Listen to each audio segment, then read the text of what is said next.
दोस्तों इस वीडियो में हम देखेंगे रिवेंज ऑफ अदर्स के ड्रामा के लास्ट पार्ट को। इस कमाल की मिस्ट्री और थ्रिल से भरे हुए के ड्रामा को मिस मत कीजिएगा। पिछले 2 पार्ट्स की लिंक आपको डिस्क्रिप्शन और आई बटन में मिल जाएगी। तो सेकंड पार्ट के लास्ट में हमने देखा था कि चानवी को पता चल गया था कि ओसंग ने जेबम से झूठ बोला है कि वोंगसोक ने उसे बिल्डिंग से धक्का दिया था, और वहीं पर दूसरी तरफ वैन में सोह्योन ने भी ओसंग को बहुत बुरा मारा था।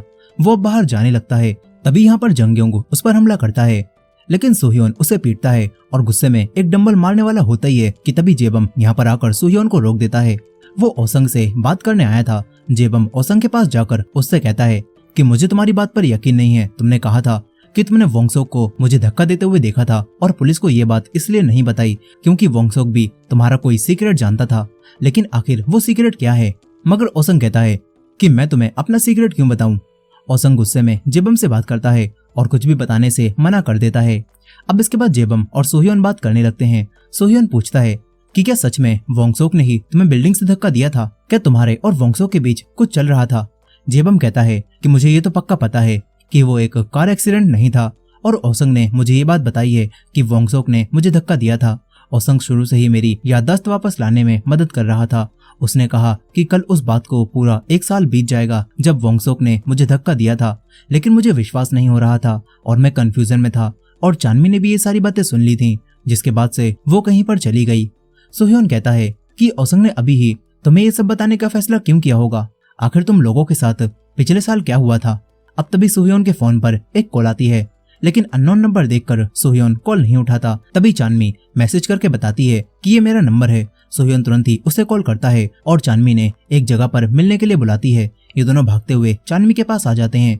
चानवी ने वही फोटो दिखाती है और बताती है कि ये फोटो 1 साल पहले ठीक इसी दिन ली गई थी। इससे जेबम और सोह्योन समझ जाते हैं कि ओसंग ने जेबम से झूठ कहा था। जेबम को काफी गुस्सा आता है। सोह्योन चानवी से कहता है कि तुम्हें चीजों पर थोड़ा ध्यान देना चाहिए। अगर ये फोटो तुम्हारे फोन में नहीं होती तो तुम तो अब तक सियोल छोड़कर चली गई होती। अब इसके बाद ये सोचते हैं कि आखिर ओसंग ने जेबम के बिल्डिंग से गिरने का इल्जाम वोंगसोक पर क्यों डाला होगा। तभी जेबम कहता है कि वो ओसंग तब भी इसी तरह झूठ बोलता था जब वोंगसोक जिंदा था। जेबम को अब कुछ होने लगता है। वहीं पर रात में ओसंग के डैड उसकी ऐसी हालत देखकर उससे पूछते हैं कि ये किसने किया, मुझे उसका नाम बताओ। लेकिन ओसंग कहता है कि ये सब एक फेयर फाइट के दौरान हुआ था और मैंने भी उसे बहुत बुरा मारा है। ओसंग के डैड उसके ऊपर काफी चिल्लाते हैं और कहते हैं कि मैंने तुमसे कहा था ना, किसी और ट्रबल में मत फंसो। पुलिस को तुम्हारी रिसीट क्राइम सीन पर मिली थी और तुम ही अभी जू के मर्डर केस में प्राइम सस्पेक्ट हो। अगर तुम मुझे सच नहीं बताओगे तो मैं तुम्हारी मदद नहीं कर पाऊंगा। ओसंग के डैड सीरियस होकर ओसंग से पूछते हैं कि क्या तुमने ही जू का मर्डर किया है? लेकिन ओसंग मना कर देता है और कहता है कि ये काम सोह्योन ने किया है। वहीं पर दूसरी तरफ सोह्योन और चानवी एक साथ थे। सोह्योन कहता है कि क्या अब हम ओसंग के बारे में पुलिस को सब बता दें? चानवी कहती है कि ठीक है, लेकिन हम जंगयों के केस के बारे में कुछ भी नहीं बताएंगे क्योंकि मैं नहीं चाहती तुम पकड़े जाओ। तुम्हारा समय बहुत कीमती है। ये दोनों थोड़ी गहरी दोस्ती वाली बातें करते हैं और फिर एक दूसरे का हाथ पकड़कर साथ जाने लगते हैं। तभी चानवी कहती है कि कल वो अपना बैग शॉप में भूल गई थी। चानवी शॉप के अंदर बैग लेने चली जाती है और तभी जंगयोंग अपने साथियों के साथ यहाँ पर आता है। ये लोग सोह्योन को बेहोश करके अपने साथ ले जाने लगते हैं। चानवी ये देखकर इन्हें रोकने की कोशिश करती है, लेकिन वो कुछ भी नहीं कर पाती। जंगयोंग चानवी से कहता है कि अगर तुमने पुलिस को कुछ भी बताने की कोशिश की तो हम इसे जान से मार देंगे। चानवी अब पुलिस की जगह जेबम को कॉल करती है। चानवी उसे सब बताती है और जेबम कहता है कि पुलिस को अभी कॉल मत करना, मैं उसे ढूंढने की कोशिश करता हूँ। अगर कल तक हम उसे नहीं ढूंढ पाए तो तुम पुलिस को सब बता देना। अब इसके बाद जेबम किसी और को कॉल करने लगता है। वहीं पर जंगयोंग और उसके साथी सोह्योन को पकड़कर एक जगह पर लाते हैं और चेयर से बांधकर टेप लगा देते हैं। जंगयोंग उसे मारने लगता है। वहीं जेबम को अपने उसी बिल्डिंग से गिरने के सपने आते हैं और अब उसे याद आ जाता है कि ओसंग ने ही उसे बिल्डिंग से धक्का दिया था, जिसके साथ ही जेबम की सारी याददाश्त भी वापस आ जाती है। वहीं पर चानवी जिम में बैठी हुई थी। तभी जेबम उसके पास कॉल करके कहता है कि मुझे पता चल गया है जंगयोंग और उसके साथी कहाँ होंगे, इसीलिए पुलिस को कॉल मत करना। वहीं पर ओसंग अब एक टैक्सी को लेकर कहीं पर जाने लगता है। तभी 2 आदमी उसे रोकते हैं और एक आदमी उसकी पॉकेट में चुपके से कुछ डाल देता है। इसके बाद ओसंग टैक्सी लेकर उसी जगह पर आ जाता है और सोह्योन को मारकर उससे कहता है कि मुझे अब सच बता, अगर तूने झूठ बोला तो तू तो गया। वहीं दूसरी तरफ वही आदमी ओसंग के लोकेशन को ट्रैक करते हुए उसके पास ही आ रहे थे। इधर चानवी अब डिटेक्टिव के पास आ जाती है और उन्हें बता देती है कि कुछ समय पहले उसके पास वोंगसोक के फोन से कॉल आई थी। अब तभी जूनियर डिटेक्टिव यहाँ पर आकर डिटेक्टिव लेडी को बताता है कि रिपोर्ट से ये पता चला है कि जू को मारने वाला वो किलर लेफ्ट हैंडेड है। ये बात सुनकर चानवी सोचती है कि अगर किलर लेफ्ट हैंडेड है तो फिर तो सोह्योन के ऊपर से सारा शक हट जाएगा।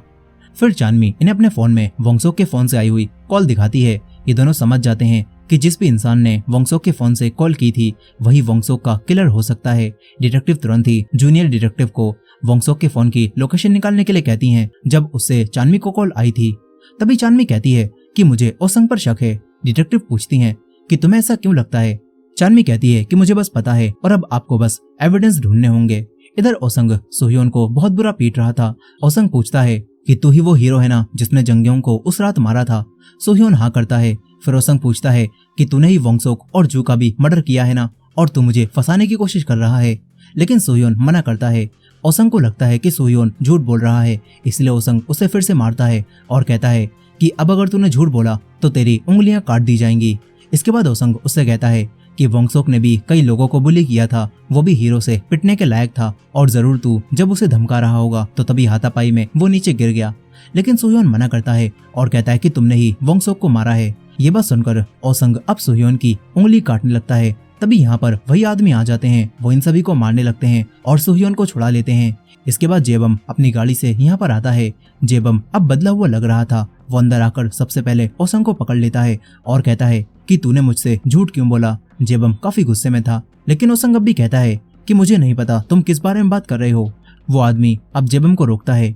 इसके बाद जेबम कुछ पेपर्स पर साइन करता है ताकि इन आदमियों को कंपनी से पैसे मिल सकें।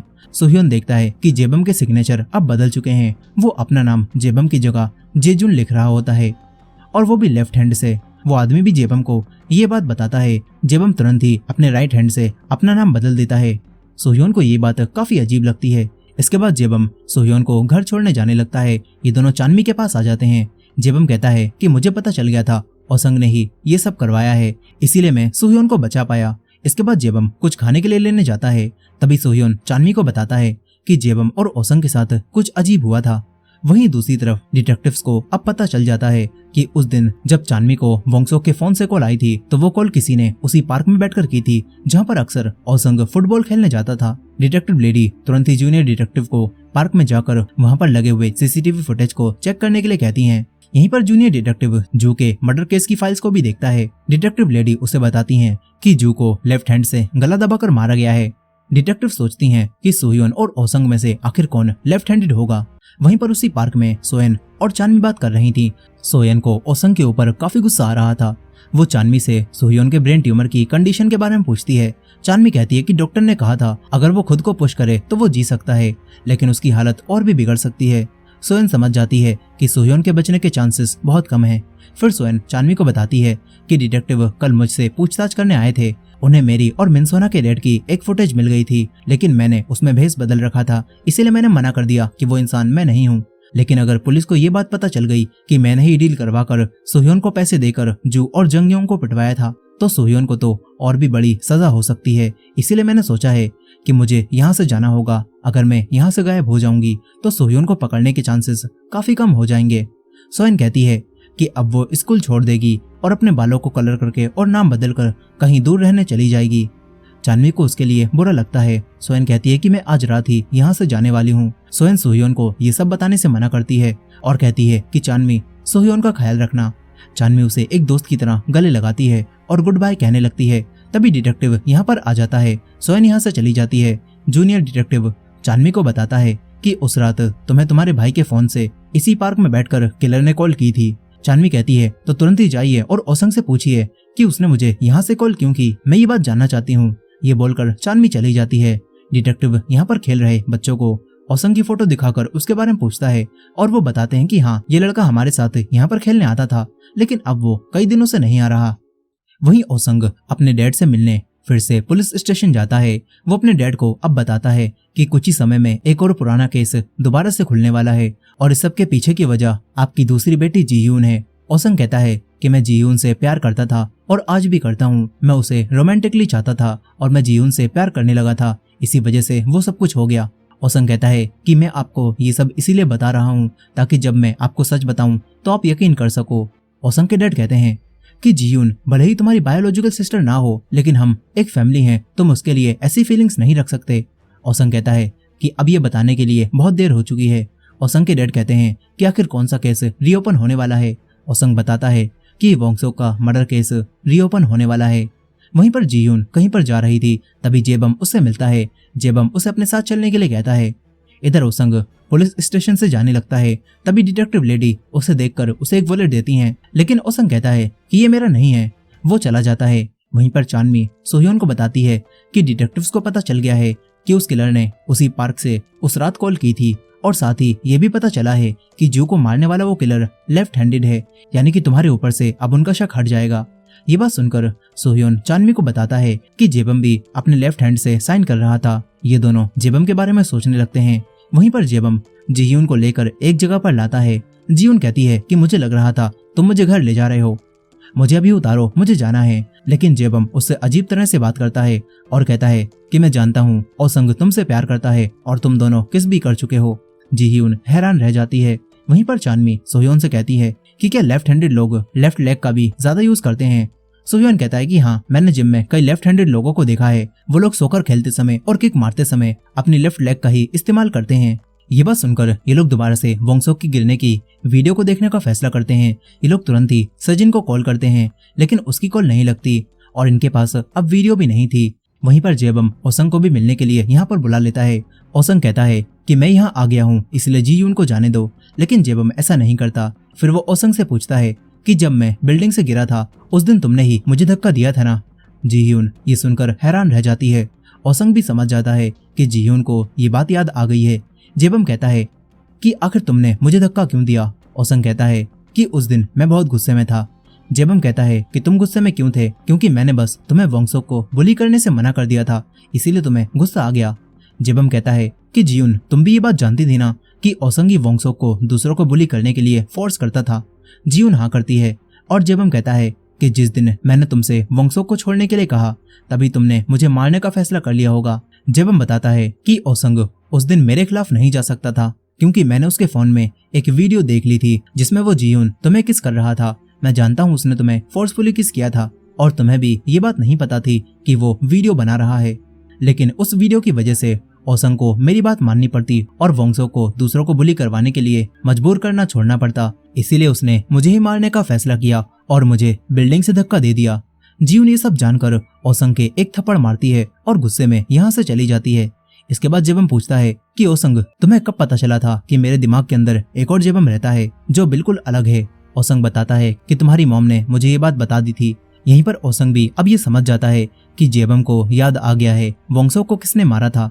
वहीं चानमी सोह्योन से जिम में बात करती है और पूछती है कि जेबम ने जब पहले लेफ्ट हैंड से साइन कर दिया था तो उसने अपने राइट हैंड से साइन क्यों किया। इस पर सोह्योन बताता है कि उसने पहले अपना नाम जेबम की जगह जेजून लिखा था। ये बात सुनकर चानमी को याद आता है कि जेबम ने उसे अपने एक भाई के बारे में बताया था जिसकी अचानक से मौत हो गई थी और जेबम उससे शौक में चला गया था। जेबम ने कहा था कि उसे ऐसा लगता है कि जैसे उसका भाई हमेशा उसके साथ ही रहता हो। चानमी को अब अजीब सा लगने लगता है। वहीं ओसंग कहता है कि तो तुम्हें याद आ गया ना कि आखिर तुमने वोंगसोक को खिड़की से नीचे क्यों फेंका था।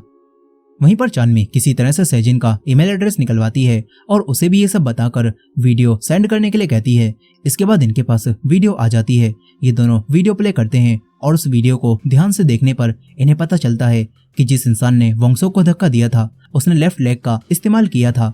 ये दोनों सोचते हैं कि अगर ऐसा है तो फिर तो ओसंग भी किलर नहीं हो सकता। अब इसके बाद जब जेबम और सोह्योन एक कैफे में बैठे हुए थे तो सोह्योन बताता है कि चानमी वोंगसोक के केस की वजह से पुलिस स्टेशन गई है। ये दोनों थोड़ी बातें करते हैं। सोह्योन कहीं पर जाता है और तभी वो जेबम को उसका फोन चुराते हुए देखता है। जेबम फोन को लेकर वॉशरूम में आता है और उसे स्विच ऑफ कर देता है। फिर वो जब वापस जाता है तो सोह्योन उससे कहता है कि मेरा फोन कहीं पर खो गया। ये सुनकर जेबम ऐसा बिहेव करता है जैसे उसे कुछ भी पता ना हो और वो स्टाफ को ये बात बताने जाने लगता है। इसके बाद सोह्योन चानमी से मिलकर उसे भी इस बारे में बताता है। चानमी अब तुरंत ही मोबाइल शॉप में जाकर बिल्कुल वैसा ही फोन खरीदती है जैसा वोंगसोक के पास था। इसके बाद ये दोनों एक प्लान बनाते हैं। सोह्योन अब जेबम से मिलने उसके घर आता है और वो जेबम से कहता है कि जंगयोंग और उसके गुंडे मेरा पीछा कर रहे थे, लेकिन मैं लड़ना नहीं चाहता था, इसीलिए मैं यहाँ पर आ गया। वहीं पर चानमी उसी फोन की फोटो खींचकर जेबम को अननोन नंबर से मैसेज भेजती है और कहती है कि मेरे पास वोंगसोक का फोन आ गया है जो कि तुमने चुरा लिया था। सोह्योन भी मैसेज के आने की आवाज को सुन लेता है और जेबम भी ये देखकर चौंक जाता है, लेकिन वो सोह्योन को कुछ भी नहीं बताता और कहता है कि मुझे माफ करना, लेकिन मुझे अभी कहीं पर जाना होगा। सोह्योन यहाँ से चला जाता है। तभी जेबम भी अपनी कार निकालकर कहीं पर जाने लगता है। जेबम तुरंत ही उसी स्टेबल में आ जाता है जहाँ पर उसने एक जगह सब कुछ छुपाया था और उसे यहाँ पर वोंगसोक का फोन मिल जाता है। लेकिन सोह्योन यहाँ पर आकर उसे रंगे हाथों पकड़ लेता है। दरअसल सोह्योन ने जेबम की कार में ट्रैकर लगा दिया था, जिससे सोह्योन यहाँ तक पहुँच गया। वो जेबम से कहता है, मैं जानता हूँ तुम्हारे हाथ में वोंगसोक का फोन है, मुझे वो दे दो। लेकिन जेबम पीछे हटने लगता है। अब तभी कोई यहाँ पर आता है और सोह्योन को मारकर बेहोश कर देता है और वो इंसान ओसंग होता है। जेबम कहता है कि तुम यहाँ पर क्या कर रहे हो। ओसंग बताता है कि सोह्योन और चानमी ये दोनों मिले हुए हैं और चानमी ने ही तुम्हें अननोन नंबर से वोंगसोक के फोन की फोटो भेजी थी। उसने मुझे भी फोटो भेजी थी, लेकिन मैंने ये चीज नोटिस कर ली और सोह्योन को तुम्हारा पीछा करते हुए देख लिया था। ओसंग कहता है कि सोह्योन और चानमी मिले हुए हैं और ये हमें फंसाना चाहते हैं। ओसंग जेबम से वोंगसोक का फोन ले लेता है, लेकिन तभी उसे यहाँ पर एक और फोन दिखाई देता है जो कि उसका ही पुराना फोन था, यानी कि जेबम ने ही ओसंग का पहले वाला फोन भी चुराया था। ओसंग कहता है कि तुमने ऐसा क्यों किया, और जेबम कहता है कि मुझे जानना था तुम्हारा अगला मूव क्या होगा। ओसंग समझ जाता है कि जेबम की यादें काफी समय पहले ही वापस आ गई थी। यहीं पर चानमी भी सोह्योन को कॉल करने की कोशिश कर रही थी, लेकिन उसकी कॉल नहीं लगती। और वहीं जेबम कहता है कि जब मुझे ये बात याद आई थी कि तुमने ही मुझे बिल्डिंग से धक्का दिया था, तो तभी मुझे ये बात भी याद आ गई थी कि मैंने ही वोंगसोक को मारा था। जेबम कहता है कि लेकिन तुम्हें ये बात कैसे पता चली कि मैंने ही वोंगसोक को उस दिन विंडो से धक्का दिया था। ओसंग कहता है कि ये चीज ऑब्वियस थी और हमें इसके बारे में नहीं, बल्कि अब तुम्हें कैसे बचाना है इस बारे में बात करनी चाहिए। ओसंग कहता है कि अब तुम क्या करोगे, सोह्योन ने तुम्हें पकड़ लिया है। लेकिन जेबम उसके ऊपर ही गुस्सा होता है और कहता है कि मुझे बताओ तुम्हें कैसे पता चला कि मैंने ही वोंगसोक को मारा है। जेबम कहता है कि मैं ये बात जानता हूँ, जब मैं कोमा से जागा था और तुम्हें ये पता चल गया था कि मेरे अंदर एक और इंसान रहता है। दरअसल जेबम को अपने भाई को खोने की वजह से और बिल्डिंग से नीचे गिरने की वजह से पर्सनालिटी डिसऑर्डर हो गया होता है, जिसमें उसके अंदर एक और इंसान आ गया था जिसके बारे में असली जेबम को कुछ भी नहीं पता था। लेकिन जेबम की मॉम ने ये सारी बातें ओसंग को बता दी थी। जेबम कहता है कि जब तुम्हें ये बात पता चली होगी तो तुमने खुद को बचाने के लिए मेरे उस दूसरे रूप को यकीन दिला दिया होगा कि मुझे बिल्डिंग से धक्का तुमने नहीं बल्कि वोंगसोक ने दिया है, और इसीलिए मैंने वोंगसोक को गुस्से में आकर विंडो से धक्का दे दिया। जेबम कहता है कि ये सारी चीजें तुम्हारी वजह से हुई हैं, तुमने ही मुझसे ये सब करवाया था। ओसंग कहता है कि अब चाहे तुम जो भी कह लो, लेकिन तुम अब एक किलर बन चुके हो और ये चीज नहीं बदलने वाली। जेबम को काफी गुस्सा आता है, वो ओसंग को मारने लगता है और इन दोनों के बीच में फाइट शुरू हो जाती है। सोह्योन को पूरी तरह से होश नहीं आता, लेकिन वो इन दोनों को लड़ता हुआ देखता है और फिर बेहोश हो जाता है। इसके बाद हवा का रुख बदलता है और कुछ समय बाद सोह्योन को होश आता है। वो किसी तरह से वापस जिम में आता है। उसकी हालत देखकर चानमी फर्स्ट एड लेने जाने लगती है। तभी सोह्योन कहता है कि जेबम के पास ही वोंगसोक का फोन था और जेबम ही वोंगसोक का किलर है। ये बात सुनकर चानमी हैरान रह जाती है। वहीं दूसरी तरफ नदी के किनारे हम जेबम की कार को देखते हैं, जिसके अंदर अब कोई भी नहीं था। अब अगली सुबह ओसंग देखता है कि जेबम स्कूल नहीं आया। सोह्योन और चानमी को भी ये बात पता चल जाती है। फिर चानमी डिसाइड करती है कि वो पुलिस को इस बारे में अब सब बता देगी। सोह्योन को भी अभी याद नहीं आता कि जेबम और उसके अलावा वो तीसरा इंसान कौन था जिसने सोह्योन को मारकर बेहोश कर दिया था। इसके बाद ये लोग पुलिस को सब बता देते हैं। वहीं पर पुलिस को भी जेबम की गाड़ी नदी के पास मिलती है और ये लोग जेबम को हर जगह ढूंढने लगते हैं। यहीं पर डिटेक्टिव लेडी इनकी बातों पर विश्वास नहीं करती, क्योंकि इनके पास कोई एविडेंस नहीं था कि जेबम के पास जो फोन था वो पक्का वोंगसोक का ही था। चानमी कहती है कि आपको जेबम को पकड़कर उससे पूछताछ करनी चाहिए, लेकिन डिटेक्टिव इन्हें बताती हैं कि आज सुबह ही जेबम के मिसिंग होने की रिपोर्ट लिखवाई गई है और हमें उसकी कार नदी के किनारे मिली है, लेकिन जेबम उसके आसपास कहीं भी नहीं है। तभी सोह्योन को याद आता है कि उसने जेबम को रात में किसी से लड़ता हुआ देखा था। सोह्योन डिटेक्टिव को ये सब बताता है। फिर चानमी और सोह्योन सोचते हैं कि आखिर जेबम अचानक से कहां पर गायब हो गया होगा। इन्हें लगता है कि जरूर वो कहीं पर छुपकर बैठा होगा। चानमी कहती है कि यकीन करना मुश्किल है, जेबम ने ही मेरे भाई को मारा था और वो मुझसे अब तक इतनी अच्छी तरह से बात कर रहा था। वहीं पर जूनियर डिटेक्टिव को इस टेबल में सोह्योन के अलावा 2 लोगों के होने का सबूत मिल जाता है। फिर जाते समय जूनियर डिटेक्टिव ये बात बताता है कि उस रात की पार्क की सीसीटीवी की फुटेज आ गई है। डिटेक्टिव उस फुटेज को देखती हैं जिसमें इन्हें जेबम और ओसंग दिखते हैं। इसके बाद ये दोनों जेबम की कार के पास आते हैं और इस सीन को देखकर इन्हें समझ आता है कि जरूर जेबम बहुत जल्दबाजी में यहाँ से भागा होगा, तभी तो वो अपनी कार को इस हालत में छोड़ गया है। अब तभी जूनियर डिटेक्टिव को कुछ याद आता है। वो पार्क की वीडियो को दोबारा डिटेक्टिव को दिखाता है जिसमें जेबम मुड़कर कैमरे की तरफ देख रहा था। इन्हें इससे कुछ याद आ जाता है। वहीं पर दूसरी तरफ हम सोयन को देखते हैं जो कि अब अपना नाम और भेष बदलकर एक स्टोर में काम करने लगी थी। वो स्टोर एक पोर्ट के पास था। वहीं पर दोनों डिटेक्टिव जो कि मर्डर केस में मिली हुई ड्रोन की फुटेज को भी देखते हैं जिसमें वो दूसरा किलर दिख रहा था और जेबम और वो किलर बिल्कुल एक जैसे दिखते हैं। इन्हें अब जेबम पर भी किलर के होने का शक होने लगता है। वहीं पर चांदनी अब दोबारा से वही गन निकाल लेती है लेकिन उसके पास एक ही गोली थी। वो उसे ही लोड करके ओसंग से मिलने जाती है और माफी मांगती है क्योंकि वो ओसंग को किलर समझ रही थी। लेकिन ओसंग कहता है कि मुझे तुम्हारी माफी नहीं चाहिए, मुझे बताओ तुम्हें क्या लगता है वोंगसो को किसने मारा है।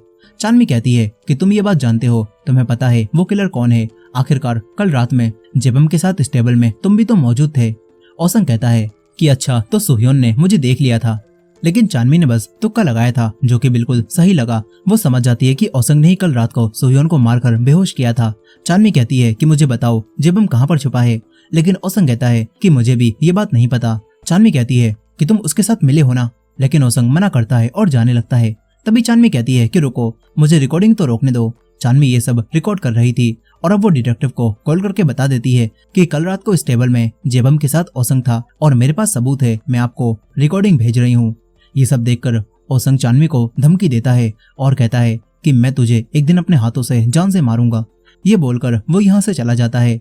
वहीं पर जीह्यून सुह्योन से मिलती है। सुह्योन बताता है कि जेबम ने ही वोंगसोक को मारा है।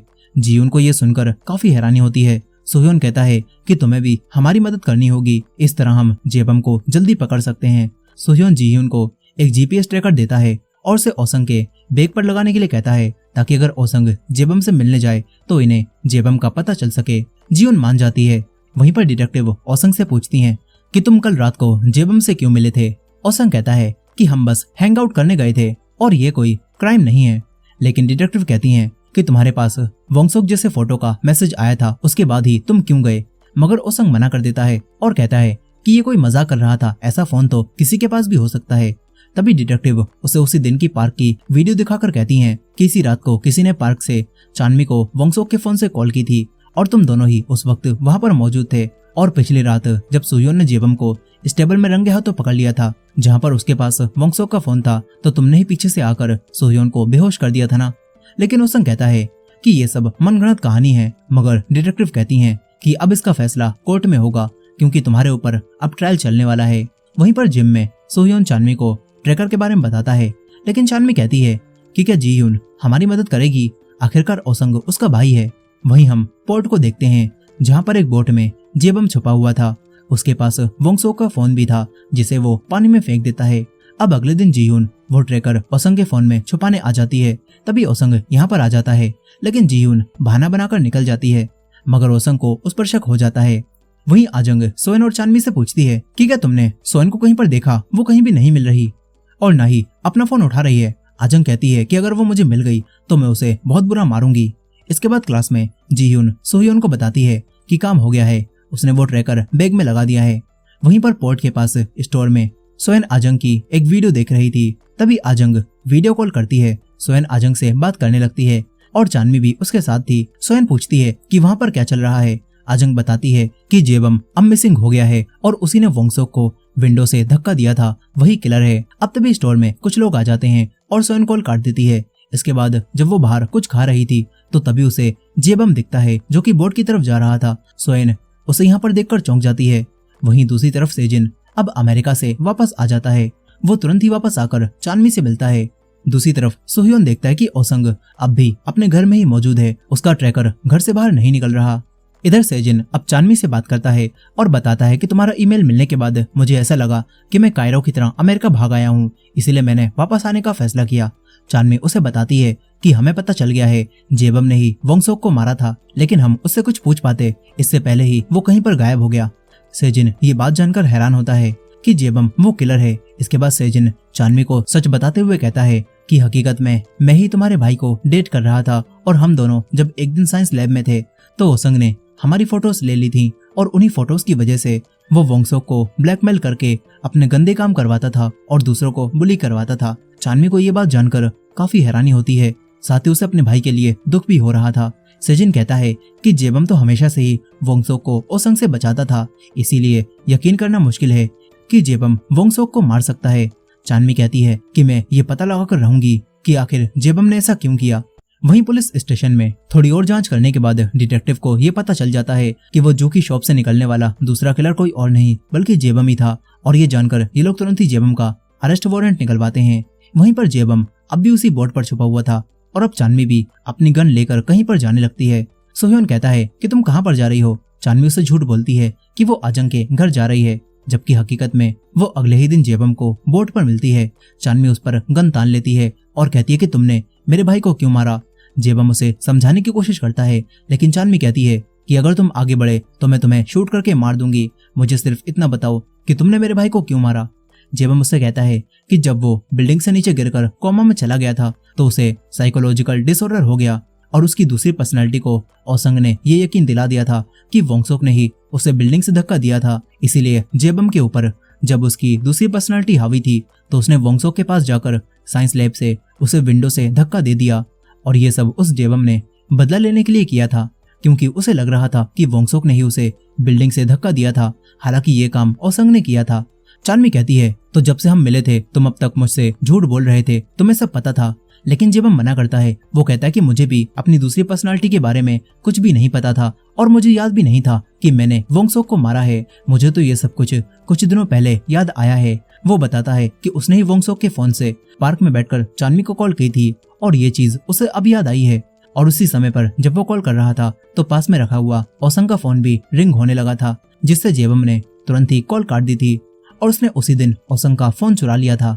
लेकिन चानमी को अब भी यकीन नहीं होता। वो कहती है कि तुम बस पर्सनालिटी डिसऑर्डर होने का बहाना बना रहे हो। तभी जेबम को एहसास होता है कि उसने जो कुछ भी किया वो ठीक नहीं था। वो चानमी से कहता है कि तुम प्लीज मुझे जान से मार दो। चानमी उसे दूर रहने के लिए कहती है, लेकिन वो आगे बढ़ता रहता है। वो कहता है कि मुझे गन दे दो, मैं खुद को मार लूंगा। मगर अब तभी उसके ऊपर उसकी दूसरी पर्सनालिटी हावी हो जाती है। वो चानमी को मारकर उसकी गन गिरा देता है। चानमी उसे गन उठाने से रोकती है, लेकिन फिर जेबम चानमी को बहुत बुरा मारता है और एक चेयर से मारकर उसे बेहोश कर देता है। इसके बाद जब चानमी को होश आता है तो जेबम उसके ऊपर गन पॉइंट करा हुआ था। चानमी समझ जाती है कि ये जेबम की दूसरी पर्सनालिटी यानी कि जेजुन है।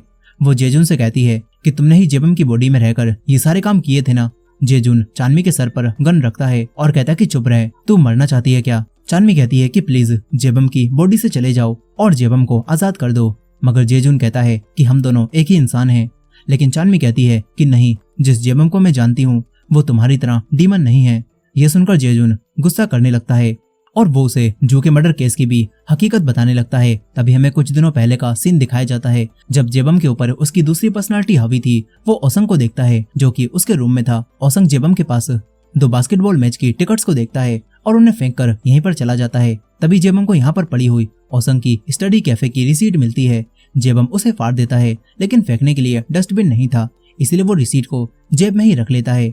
ये वही दिन था जब जेबम सोह्योन के साथ बास्केटबॉल मैच देखने जाने वाला था, लेकिन सोह्योन नहीं आता और तभी जेबम सोह्योन को कहीं पर जाता हुआ देखता है। जेबम सोह्योन का पीछा करने लगता है, जिससे जेबम को पता चलता है कि सोह्योन ही वो हीरो है। जेबम उसका पीछा करते हुए जू की शॉप तक आ जाता है और सोह्योन के जाने के बाद यहाँ पर जेबम को जू बंधा हुआ मिलता है। वो जू की टेप हटाता है, लेकिन जू को लगने लगता है कि जो इंसान उसे मारकर धमका रहा था वो जेबम ही था, और जू जेबम को जानता भी था क्योंकि जेबम भी सेम मिडिल स्कूल में गया था। यहाँ पर जेबम के ऊपर दोबारा से उसकी दूसरी पर्सनालिटी हावी हो जाती है और जेबम जेजुन बनकर जू का गला दबाकर उसे मारने लगता है और उसे जान से मार देता है। इसी दौरान उसकी जेब से उस रिसीट का एक टुकड़ा निकलकर यहीं पर गिर जाता है। जेजुन अब पीछे के डोर से यहाँ से निकल जाता है, जहाँ पर वही क्रैश होता हुआ ड्रोन उसे रिकॉर्ड भी कर लेता है। जेजुन ये सारी बातें चानमी को बताकर कहता है कि जू की मौत का जिम्मेदार असली जेबम है, उसे सोह्योन का पीछा करना ही नहीं चाहिए था। लेकिन चानमी कहती है कि अगर तुम्हारी जगह जेबम वहां पर होता तो वो ऐसा नहीं करता। वो कोई किलर नहीं है, बल्कि जेबम एक अच्छा इंसान है। वो मेरा दोस्त है और मुझे जेबम पर आज भी भरोसा है। उसने जानबूझकर मेरे भाई को भी नहीं मारा होगा। ये बात सुनकर जेजुन भी इमोशनल हो जाता है। वो कहता है कि तुम्हारे भाई के मरने के बाद भी तुम्हें जेबम पर भरोसा है। चानमी हाँ करती है और कहती है कि जेबम की बॉडी से चले जाओ और उसे आजाद कर दो। मुझे अब अपने भाई की मौत का बदला नहीं चाहिए, क्योंकि कोई भी चीज मेरे मरे हुए भाई को वापस नहीं ला सकती। यहीं पर अब जेबम के ऊपर से उसकी जेजुन वाली पर्सनालिटी खत्म होने लगती है और वो दोनों इंसान फिर से एक ही इंसान बन जाते हैं। इस तरह जेबम अपने शरीर में आ जाता है, लेकिन गिल्ट की वजह से वो खुद को गोली मारने लगता है। चानमी गन हटा देती है, लेकिन वो दोबारा खुद पर गोली चलाता है, मगर गन में बस एक ही गोली थी, जिससे जेबम अब जिंदा ही बच जाता है। वो काफी दुखी होता है और गिल्ट की वजह से यहीं बैठकर रोने लगता है। इसके बाद जेबम खुद को उन्हीं डिटेक्टिव के हाथों अरेस्ट करवा लेता है। डिटेक्टिव लेडी चानमी से कहती हैं कि हमें माफ करना, इस केस में हम तुम्हारी मदद बिल्कुल भी नहीं कर पाए और तुम्हें ही सब कुछ करना पड़ा। इसके बाद जेबम को अरेस्ट करके ले जाया जाने लगता है। चानमी के पास सोएन आती है, जिसने चानमी को बताया था कि जेबम यहाँ पर है। चानमी उसे देखकर रोने लगती है, क्योंकि उसे जेबम को पकड़वा कर अच्छा नहीं लग रहा था। इसके बाद चानमी मैसेज करके सुयोन को भी बता देती है कि जेबम पकड़ा जा चुका है और वो कहती है कि मैं भी कुछ समय बाद वापस आ जाऊंगी। अब इसके बाद सोह्योन के पास जीह्यून का मैसेज आता है, जो कि उसे बिल्डिंग की छत पर मिलने बुलाती है। सोह्योन छत पर जाता है, जहां उसे पता चलता है कि जीह्यून के फोन से वो मैसेज ओसंग ने किया था और ओसंग ने जीह्यून को बांध कर रखा होता है, क्योंकि ओसंग को वो ट्रैकर मिल गया था। ओसंग जीह्यून के गले पर चाकू रख लेता है और कहता है कि अब पहले ये मरेगी और फिर मैं तुझे मारूंगा। वो सोह्योन को घुटनों पर बैठने के लिए कहता है और माफी मंगवाता है। सोह्योन जीह्यून को बचाने के लिए ऐसा करने लगता है। इसके बाद ओसंग सोह्योन को मारना शुरू कर देता है। तभी सोह्योन फाइट बैक करता है और दोनों के बीच छत पर ही फाइट होने लगती है। और इसी फाइट के दौरान ओसंग यहाँ से नीचे गिर जाता है। सारे बच्चे उसे गिरा देखकर हैरान रह जाते हैं। वो सभी बच्चे ऊपर छत पर सोह्योन को भी देख लेते हैं और सोचते हैं कि इनके बीच में फाइट हो रही होगी। ये सब लोग तुरंत ही फोटो लेने लगते हैं। इसके बाद एम्बुलेंस यहाँ पर आती है। वो लोग तुरंत ही ओसंग को हॉस्पिटल ले जाते हैं। पुलिस भी छत पर जाकर जीह्यून को आजाद कराती है। तभी सारे बच्चे बात करने लगते हैं कि सोह्योन ने ओसंग को धक्का दिया होगा। ये बात मिनसोना भी सुन लेती है। मिनसोना तुरंत ही स्कूल में सभी बच्चों के पास मैसेज करती है और उन्हें बताती है कि उस रेपिस्ट जंगयों को मारने वाला वो हीरो असल में सोह्योन ही था। वो हमारे स्कूल का हीरो है। ये बात पूरे स्कूल के बच्चों में तुरंत ही फैल जाती है और सब सोचते हैं कि सोह्योन अगर वो हीरो है तो जरूर उसने ओसंग को भी सजा दी होगी, क्योंकि ओसंग भी तो कमजोर लोगों को बुली करता रहता था। सभी लोग इस बात पर विश्वास कर लेते हैं और इन्हें ये खबर भी मिल जाती है कि जेबम ने ही वोंगसो को विंडो से धक्का दिया था। पूरे स्कूल में अब यही बातें होने लगती हैं। इसके बाद वही दोनों डिटेक्टिव ओसंग के गिरने के बारे में स्कूल में पूछताछ करने आते हैं और सभी बच्चे कहते हैं कि ओसंग बस खुद ही छत से गिर गया होगा। कोई भी स्टूडेंट सोह्योन का नाम नहीं लेता और जीह्यून भी इनसे कहती है कि ओसंग मुझे मारने की कोशिश कर रहा था और वो खुद अचानक नीचे गिर गया। इसके बाद डिटेक्टिव मान लेते हैं कि ओसंग खुद ही छत से गिरा होगा। डिटेक्टिव लेडी कहती हैं कि जब सब लोग मिलकर एक ही झूठ बोलते हैं तो वो झूठ सच बन जाता है।